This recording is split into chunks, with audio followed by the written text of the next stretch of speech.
Lembaga pemeringkat S&P mengungkap fakta mengerikan soal dampak pandemi virus corona. Berbagai negara kita tahu termasuk negara maju berisiko mengalami penurunan peringkat utang. Akibat pandemi pula risiko gagal bayar di sejumlah negara ini meningkat. Apa artinya bagi Anda para sobat cuan, bagi para investor? Bisa jadi recovery ekonomi yang kita ekspektasikan tak seindah bayangan. Karena pemulihan ekonomi ini berada di bawah bayang-bayang krisis utang global. Kita ulas bersama dalam makin banyak negara tak mampu bayar utang. Oke, kita lihat berikut ini ya. Sebelumnya kita lihat slide yang ini. Nah, kita lihat rasio utang global pemerintah suatu negara terhadap PDB-nya. Perbandingannya dari sini ada di tahun 2007 yang warna biru, kemudian 2019 yang warna orange, dan yang hijau ini tahun 2020. Bisa terlihat pada tahun 2020 rasio utang global berbagai negara terhadap PDB-nya mengalami lonjakan. Ya, kita lihat ini yang warna hijau, ini untuk Italia, Portugal, Spanyol, Prancis, Amerika Serikat, negara adidaya, Inggris, Argentina, India, Afrika Selatan, Brazil, Hungaria, Malaysia. Semua rata-rata berbagai negara mengalami lonjakan rasio utang global terhadap PDB-nya di tahun 2020 ini. Di mana posisi Indonesia ada di sini ya. Memang juga terlihat ada peningkatan, tapi kalau dibanding dengan berbagai negara lain seperti inilah posisi Indonesia. Roberto Sevon Arevalo, Managing Director S&P Sovereign Group, mengatakan ongkos lonjakan anggaran kesehatan dan bantuan sosial di berbagai negara akibat pandemi ini akan melemahkan kemampuan negara untuk pembiayaan. Karena biasanya kenaikan rasio utang terhadap produk domestik bruto PDB ini biasanya rata-ratanya nih 15 sampai 60 poin persentase ini terjadi dalam 4 sampai 5 tahun. Namun apa yang terjadi di masa pandemi ini? Sekarang kenaikan rasio utang terjadi dalam hitungan bulan saja. Oke, sekarang kita lihat rasio pembayaran bunga utang terhadap pendapatan suatu negara. Ini terhadap revenue ya. Di sini saya benerin dulu. Oke. Nah, kita lihat di sini perbandingannya sama tahun 2007 untuk yang warna biru, kemudian yang orange 2019, yang warna hijau tahun 2020. Terlihat pula adanya lonjakan pembayaran bunga yang harus ditanggung berbagai negara di tahun 2020 ini akibat pandemi virus corona. Nah, kita lihat yang paling dahsyat nih.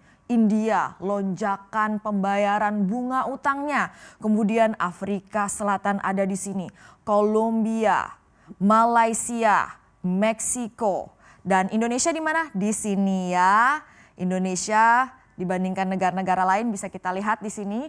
COVID-19 menghantam perekonomian kita semua. Tak hanya perekonomian rumah tangga tetapi juga perekonomian negara. Nah, perlu hitungan tahun agar vaksin ini bisa disuntikan ke miliaran penduduk dunia. Oleh karena itu artinya apa? Pemerintahan di berbagai negara ini masih belum bisa berleha-leha. Belanja negara masih harus terus digenjot untuk menopang perekonomian yang lagi lesu dan tertekan. Sayangnya di saat pemerintah berbagai negara butuh duit yang banyak untuk memulihkan ekonomi, penerimaan negara nih justru nyungsep karena penurunan aktivitas ekonomi akibat pandemi. Jadinya mau nggak mau, suka nggak suka, belanja negara yang perlu digenjot ini perlu didanai dari utang. Beban pembayaran utang, bunga utang pun akhirnya semakin membengkak ya, terlihat dari data ini ya. Sementara penerimaan mampet, tentu saja ini membuat kemampuan pemerintah di berbagai negara untuk membayar utang dan bunga utangnya jadi dipertanyakan. Hasilnya seperti apa? Kita lihat di slide ini ya. Ada risiko peringkat utang berbagai negara ini bakal turun. Peringkat utang alias rating ini mencerminkan kemampuan penerbit obligasi atau surat utang untuk membayar kewajibannya. Dalam hal ini adalah pemerintah ya. Nah, sejak awal tahun 2020 S&P telah menurunkan rating utang hampir 60 negara di downgrade sama S&P ya. Rame-rame semuanya kena downgrade. Obligasi pemerintah Afrika Selatan misalnya kini berstatus obligasi sampah junk bond dengan rating BB-.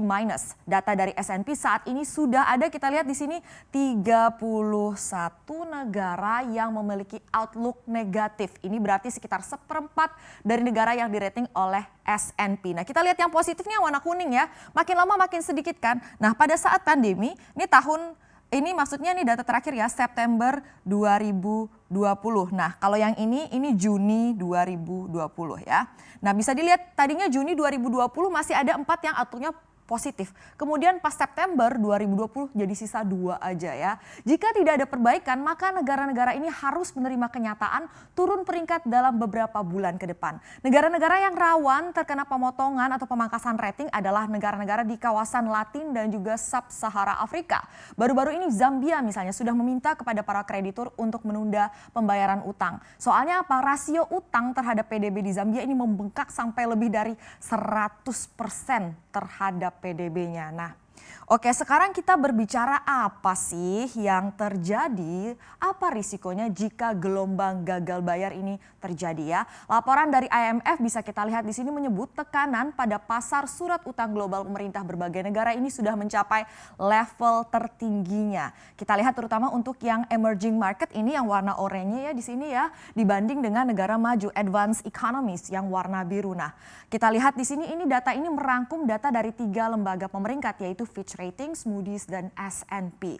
Kita lihat di sini ya mencapai level tertingginya, apalagi kalau kita lihat nih untuk emerging market ya, negara-negara emerging market ini tahun 2020 stress level untuk pasar surat utang pemerintah globalnya ini sangat tinggi ya. Nah, saat ledakan gagal bayar atau default obligasi ini terjadi, ini apa sih yang perlu kita waspadai?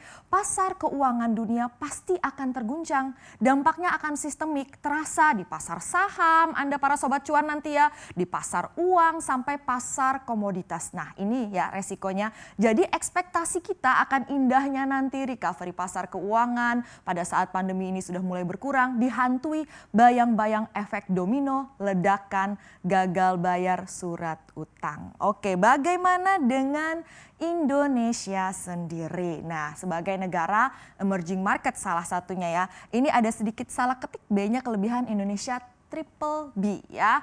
Kalau kita lihat berkaca dari data S&P ini, tim riset CNBC Indonesia ini mengatakan risk profile Indonesia sebenarnya tidak jauh berbeda dengan negara-negara lain. Sebenarnya Indonesia masih cukup resilient ya. Kalau kita lihat ini ada angka 1, ada angka 6. 6 ini berarti yang paling weakest justru ya untuk indikator-indikator ini. Kalau yang 1 itu justru kuat. Nah, kalau Indonesia nih rata-rata di tengah-tengah semuanya ya untuk Indonesia ya. Ini ya Indonesia ya. Nah, karena semua negara ini menghadapi masalah yang sama yaitu pandemi corona. Namun yang perlu jadi perhatian adalah pelemahan kurs rupiah. Kenapa?